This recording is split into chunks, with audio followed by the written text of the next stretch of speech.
Одним из главных вопросов, которые обсудили президент России Владимир Путин и глава Ингушетии Махмуд-Али Калиматов, это строительство и проблема малоземелья. Об этом подробно мы поговорим с заместителем руководителя администрации главы правительства Ингушетии Станиславом Тимричем. Станислав Андреевич, здравствуйте. Здравствуйте. Вот за последние 3 года в бюджет Ингушетии удалось вернуть порядка 5 миллиардов рублей и более 550 гектаров земли в госсобственность. Как вы считаете, благодаря чему удалось достичь таких результатов? Спасибо за вопрос. Я бы все-таки немножко в исторический аспект вернулся с момента назначения Махмуда-Али Макшариповича главой Республики Ингушетия в 2019 году. Значит, одной из самых главных задач было именно формирование качественного состава юридических служб, в том числе администрации и даже прежде всего администрации, а также органов исполнительной власти и местного самоуправления. Этот период начался в 2019 году и, в общем-то, в какой-то части продолжается постоянно и в том числе до сегодняшнего момента. Квалифицированные кадры, они всегда нужны. Далее, в 2020 году были некоторые преобразования, связанные с организацией судебной работы, и была внедрена качественная также новая система по контролю и сопровождению судебных процессов. Каждый судебный процесс на любом этапе его возникновения сопровождался со стороны юридической службы администрации главы, и, естественно, благодаря этому удавалось в определенные моменты своевременно реагировать и, скажем так, предотвращать в судах уже. Вот. Далее мы пошли еще дальше, мы начали на перспективу работать. Это, естественно, такую задачу нам поставил глава республики. Вот. Мы провели за указанный период более 30 семинарских занятий. Это только внутри наших служб.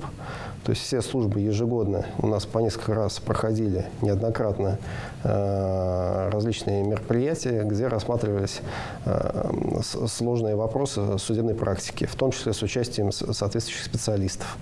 Вот. Все это нам позволило, скажем так, сдвинуть с мертвой точки ранее существующие проблемы, ну, в частности, такие, как это то, что стороны иногда просто не являлись, или даже зачастую в суды позиции оставляли на усмотрение суда. То есть все позиции, они с того момента, с 19-20-х годов, начали согласовываться с администрацией, и администрация непосредственно координировала и контролировала деятельность всех структур, всех юридических служб. Потихоньку этот процесс начал формироваться и стал, скажем так, на системную основу. Вот. Для сведения, за год примерно администрация главы и правительства координирует от 450 до 400 судебных процессов. Примерно 60% это арбитражные процессы, 40% это суды общей юрисдикции. Что касается суммы в 5 миллиардов. Сумма, на самом деле, сегодня уже приближается вплотную к 5,5 миллиардов рублей по результатам за последние месяцы. Вот. Процесс этот постоянно идет по нарастающему итогу. Что это за сумма? Это сумма предотвращенного ущерба. То есть, если бы в судах не смогли бы мы защитить юридические службы, в том числе интересы республики, то эта сумма, естественно, у нас легла бы бременем на бюджет. Бюджет у нас небольшой, не богатый, и, соответственно, с учетом существующей кредиторской задолженности, это было бы серьезным, скажем так, серьезной проблемой, потому что это значит отсутствие возможности реализации каких бы программ каких-то, это в том числе социальный сектор мог пострадать.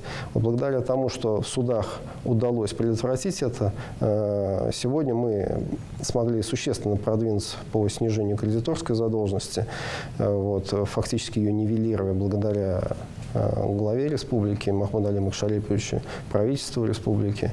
И благодаря этому успешно развиваются и другие направления. Да, безусловно. То есть мы дали возможность передохнуть республике, потому что бремя этих проблем, оно копилось десятилетиями. Скажем так, то, что у нас судебные решения, которые налагаются и налагались на бюджет, они возникали с середины 2000-х годов. То есть это вот такой огромный период, пришлось все это дело перелопатить. Вот. Что касается, значит, земельных вопросов, в частности, сумма в 550 гектар возвращенных земельных участков.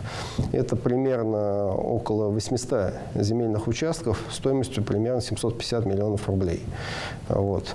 То есть это участки, которые были по тем или иным причинам незаконно, необоснованно переданы ранее третьим лицам. Эта работа у нас ведется, она ведется на постоянной основе, она на личном контроле у Махмуда Али Макшариповича. Вот, и поэтому каждый выявленный такой участок, он, безусловно, будет возвращен в казну, что, естественно, позволит нам и развивать и строительство, и решать иные социальные вопросы, которые у нас сегодня существуют в нынешних реалиях. Вот, ну, если в общих чертах примерно так. Станислав Андреевич, а какие-то определенные населенные пункты вы можете выделить как наиболее благоприятные или же в минус? Вы знаете, у нас проблем по всей республике. У нас была серьезная проблема в Малгобекском районе, но она решена. Вот. Также, естественно, как это, наверное, в любом субъекте, всех интересует центр. Да, это городской округ Магаз, но могу отметить качественную работу юридической службы администрации города, потому что она во многом нам помогала, помогает и, я думаю, будет помогать. Именно потому, что мы организовали эффективное взаимодействие со всеми структурами. Ну что ж, на этом все. Спасибо. Спасибо за интервью. Спасибо.